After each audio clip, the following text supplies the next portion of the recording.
Tony, Karl, 4 Minuten. So, while Tony and Karl are getting ready for this mission, I will give you a brief overview.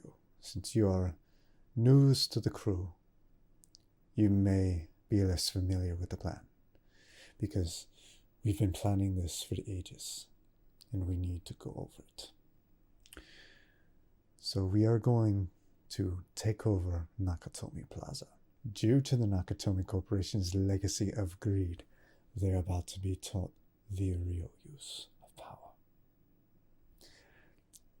Joseph Takagi does not understand how to protect his assets. He may think he does, because inside Nakatomi Plaza, he has a 7-layer vault protecting $600 million in bearer bonds. That is what we're after. Bearer bonds, works of art, all kinds of things we'll find in the vault. How do we take care of it?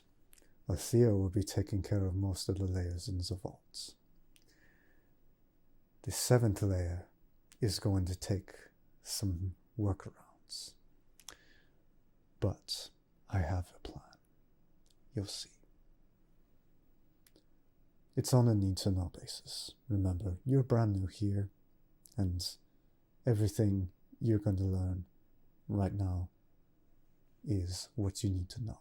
Some of us will be crashing the party on the 30th floor. Nakatomi Corporation is having a Christmas party.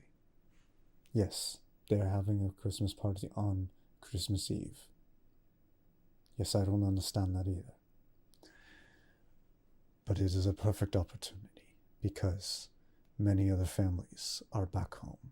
Many are back home, which means it's easy to avoid more witnesses hearing gunshots as they go off in Nakatomi Plaza.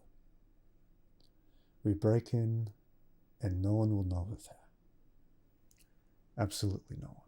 Yes, there could be someone hiding who tries to call the police, but we got that covered too. Tony and Karl will cut the lines. That's right.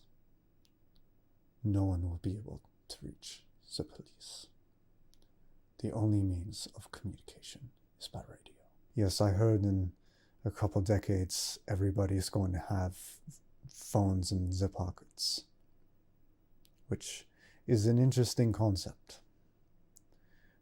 But luckily, we don't have that technology yet. So we can get away with this. We don't have to worry about somebody calling.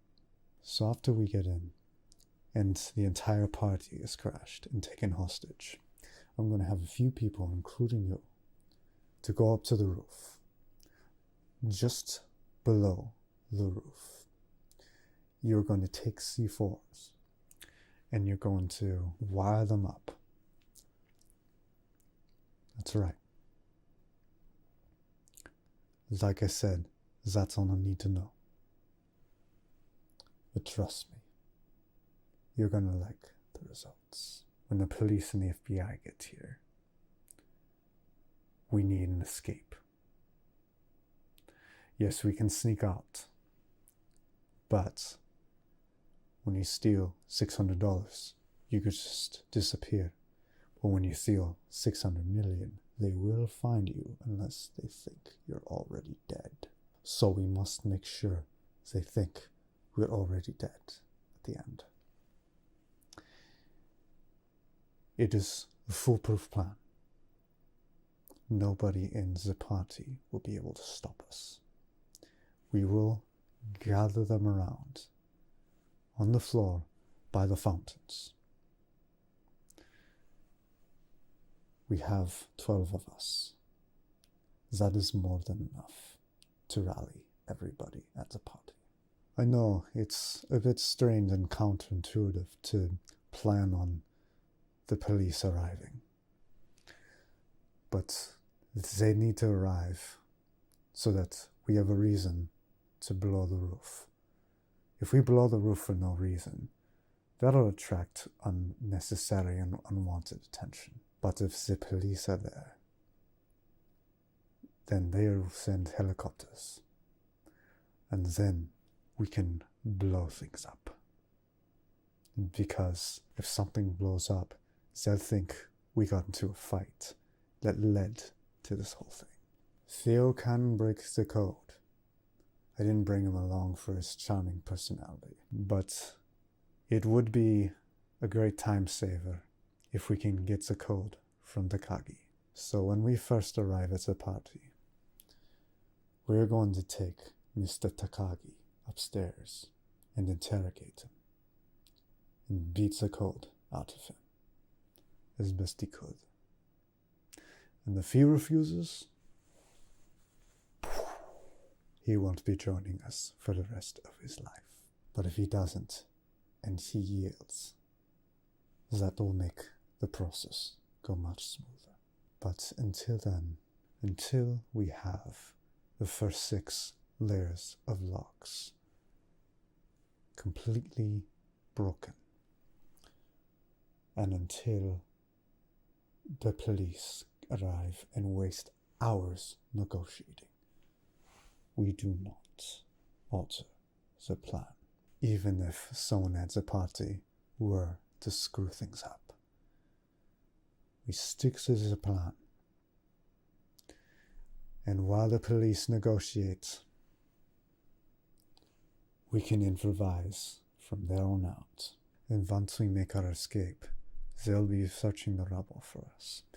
And by the time they figure out what went wrong, we'll be sitting on a beach, earning 20%. If you want more than 20%, we'll talk about it after the mission. Good. Good.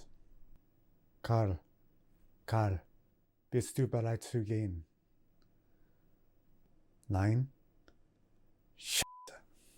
So it looks like Karl is almost ready to go, but not quite. He's the one who's holding us up. Karl is a very interesting character, to say the least.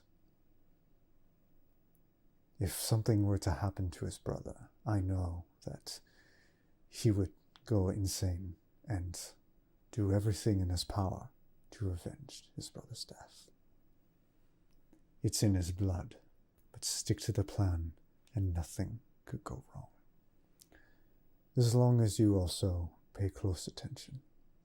Make sure none of the party guests escape. If one of them gets out, that could be a problem, even with no communication to the outside world. It still can be a problem. So, we must make sure nobody escapes.